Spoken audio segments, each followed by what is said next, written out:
Sonic Mania is one of the greatest Sonic games of all time, and I loved every second of it. The music is great, the visuals are great, the game is overall perfect. But the real question is, what makes the game so perfect, and should you play it personally? Well, let's find out today and get this over with. We all know Sonic the Hedgehog. I mean, how could you not? If you were a 90s kid, this was the game to have, especially if you wanted to rebel against authority. I mean, I haven't really hit that stage yet since I don't pay taxes, but hey, you never know, it might come up. Don't pay attention to that. Sonic was created as a rival to Nintendo's Mario, and it gave them a challenge. Of course, Mario would end up reigning supreme, but that wasn't without their fair set of roadblocks along the way. The Genesis games Sonic 1, 2, 3, CD, and Knuckles are all known as the classics. And if anything, that's exactly what Mania is paying homage to, remembering what the classic era of Sonic meant to everyone. Mark my words. Oh.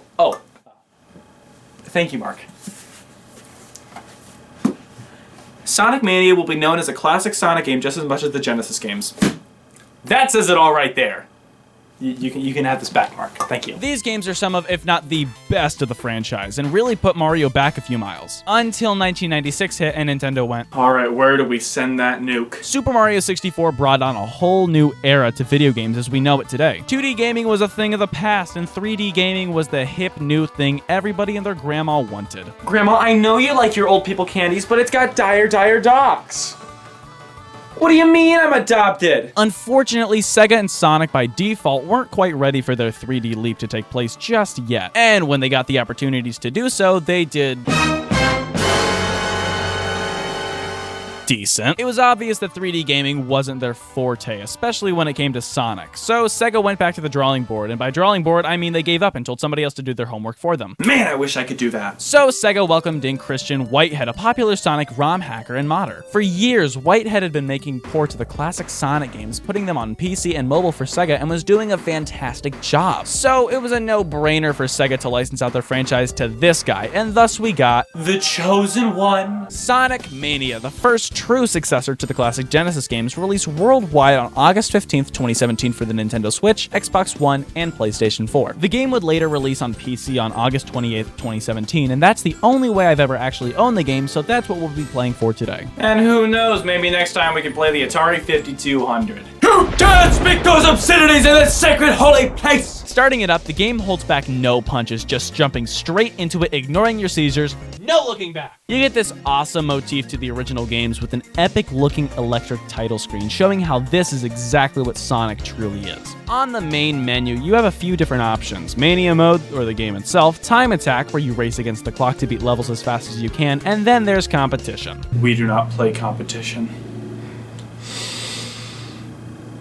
Jumping into the game itself, we open a lot like Sonic the Hedgehog 3, but Sonic and Tails on an airplane. It's always baffled me that Tails uses an airplane when he can, well, you know, fly. Stop asking unanswerable questions! Sonic jumps off. Sonic, no! And speeds into the island. Oh, thank goodness. All of a sudden, Cranky the Crane from Thomas the Tank Engine reaches down into the ground and steals the Chaos Emeralds. Oh, no! The Emeralds warp the world around us and take us to Green Hill Zone from the original Sonic game. Hey, fan service. That's something you'll be seeing a lot of. Fan service. That's about 90% of this game, which I love to death.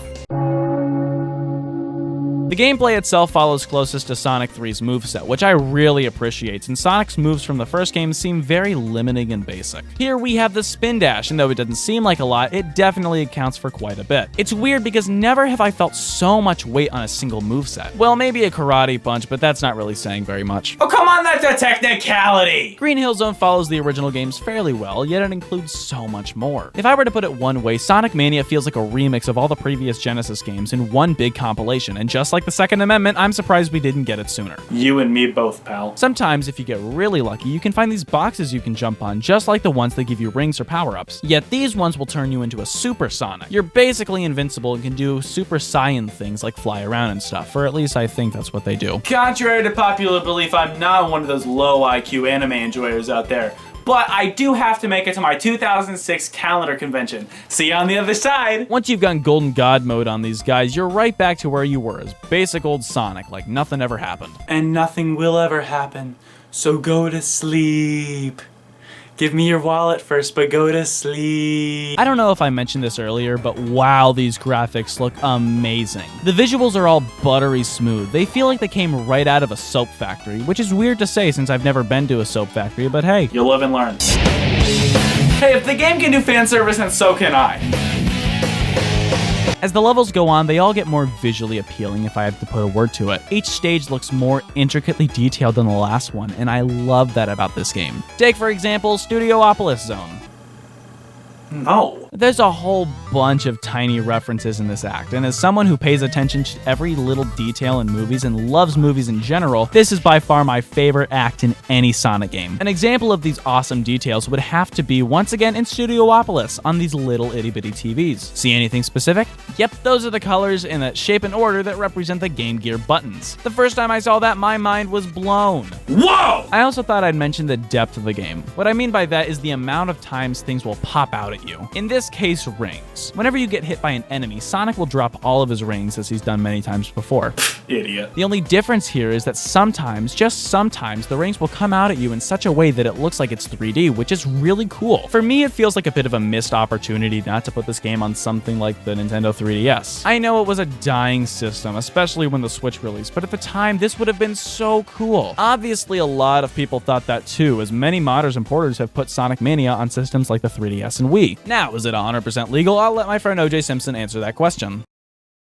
Well, that didn't help. Another graphical topic I want to talk about are these 3D side segments. Every now and then when you're playing through levels, you'll find these huge rings that when you run into them will take you to a separate game mode. Here you'll chase a robot who's holding a Chaos Emerald, which isn't weird when you explain it to a boardroom, I swear. You have to collect these blue and yellow balls to gain speed, yet you're also on a time limit which can only be brought up by grabbing rings. It's basically a switch between grabbing balls, then rings, then balls, then rings. Is it just me, or does it seem like Sega was trying to make this game as confusing as possible to explain to a boardroom? While it's an enjoyable minigame, I'll find myself playing this mode for far too long, and it feels like it drags on way longer than it should. Once again, it is fun, but it just gets really repetitive really quickly. It's just like taking Tylenol. After the 15th time, you finally ask yourself, haven't I done this before? Speaking of things we've done before, the boss battles. More specifically, the one in Chemical Zone Act 2. In every other zone, the bosses are simple enough, yet still fun to play. The biggest takeaway here is that this is barely a boss battle, because you're literally just playing a round of Dr. Robotnik's Mean Bean Machine. Are you kidding me? I was just on a 16-year streak of never playing this game. Dang it! I'm not saying Mean Bean Machine is a bad game, per se. If anything, I think it's a cool inclusion and throwback to Sonic's past. It's just, if I ever get trialed with playing Mean Bean Machine, what do I say? I sentence you to 1,993 years for playing Dr. Robotnik's Mean Bean Machine. Hey, that's when the game came out. Life! Overall, there isn't very much else I can say about Sonic Mania that hasn't been said before without losing my vocal cords, because wow,